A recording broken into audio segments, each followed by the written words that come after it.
Hi, welcome to the video podcast of the Far Eastern Economic Review. I'm Markus Rimmele, and I'm joined today by Michael Enright, Professor of Economics at the University of Hong Kong, an expert on business strategy and international competition, and one of the editors of the recently published book with the name China into the Future, Making Sense of the World's Most Dynamic Economy.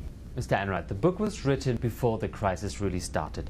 You write at some point, I quote you, "On balance, China's economic position seems strong and it would take a very significant event or events to push China off its development trajectory."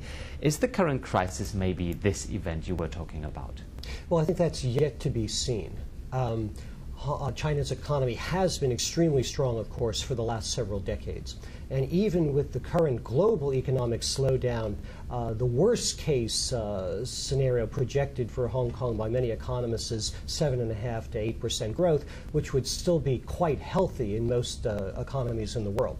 So if we were to look at China, even in the context of the current situation, we see a Chinese economy that's likely to be far more robust than many of the other economies around the world. In the book, you describe 16 different development scenarios for China. Over the past weeks and months, has any of those scenarios become more likely for China?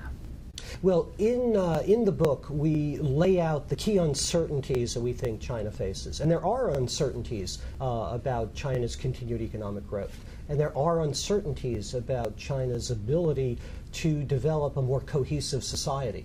Going into the economic crisis, we saw China taking a number of measures, actually before the crisis, to slow down the economy and to focus more on redistributing some of the newfound wealth in order to enhance social cohesion. And there we've seen a bit of a change. With the economic slowdown, what we've seen is a reversion back to supporting economic growth as really a primary consideration.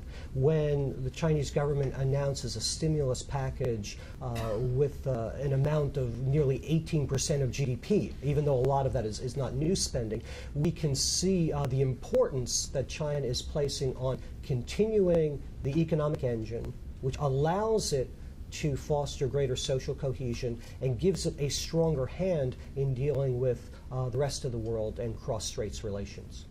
How deeply is China economically affected by the crisis? Well, it's hard to tell in the short run. Clearly, China's financial sector has not been affected, or not affected to date nearly as much as the financial sectors elsewhere. We don't see the Chinese government renationalizing banks that have been floated recently, for example.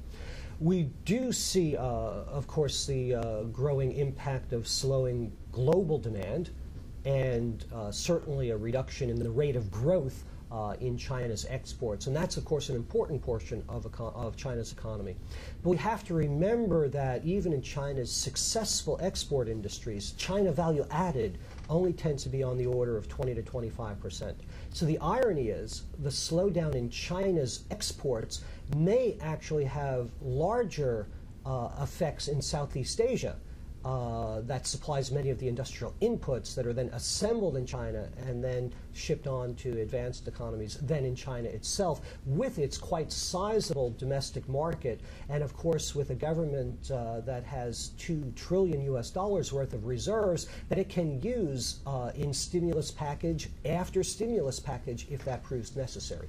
One thing is the economy, the other thing is what comes after, like social stability or social cohesion. You mentioned that before. We've seen already protests and demonstration by laid-off workers, etc. Is that crisis jeopardizing the social stability of China? Well, I think it would have the potential to do so if the protests and if the layoffs become massive, depending on how they're dealt with. One of the things that's been quite striking, for example, in Guangdong province, has been that the cities and the province itself have stepped in where companies have failed to come across with the severance benefits that they're supposed to and they're obligated to, that the cities and the province have come across with the funding, pretty much no questions asked, in order to ensure that there's just compensation. Again, this clearly is a move to restore some confidence, but also to make the workers aware that there is a government that's standing by, that is willing to act. Beijing is trying to tackle that crisis like everybody else in the world. There has been especially this one big stimulus package of almost 600 billion US dollars. They were cutting the interest rates. They tried to boost the domestic demand. What do you think? Are all these measures going to help? One has to understand the imperative. There is an imperative there for the leadership to ensure that the economy grows at least at a 7 or 8% level, because that's roughly the level that's required to maintain and expand employment for new people coming into the workforce. If one understands that as an imperative, then one recognizes quite quickly that if this stimulus package is not quite enough, there will be another one, and if necessary, another one. China has the funds to carry it out. The nation is very sound financially. The big banks are sounder financially than they've been in many, many years. So I think, again, one goes back to the imperative, and one quickly then comes to a conclusion that if this package is not viewed as enough, there'll be a subsequent one and a subsequent one. And contrary to many other countries around the world, China can finance this in ways that other countries may find difficult to do. So in summary, what will be the effect of that crisis for China? What we may see as a result of the economic crisis is a rebalancing, for example, of the coalitions within the Chinese Communist Party. Perhaps more of a shift back towards the pro-growth coastal wing of the party, as opposed to perhaps the more ideologically based and rural base of the Chinese Communist Party. We may see a reversion. For the last few years, the coastal provinces have been told to clamp down on the economy, to reduce overheating. We're now seeing the opposite. We're seeing revisions in policies towards export processing and policies towards the property sector, interest rate policies, etc. So what we're seeing is basically a rebalancing.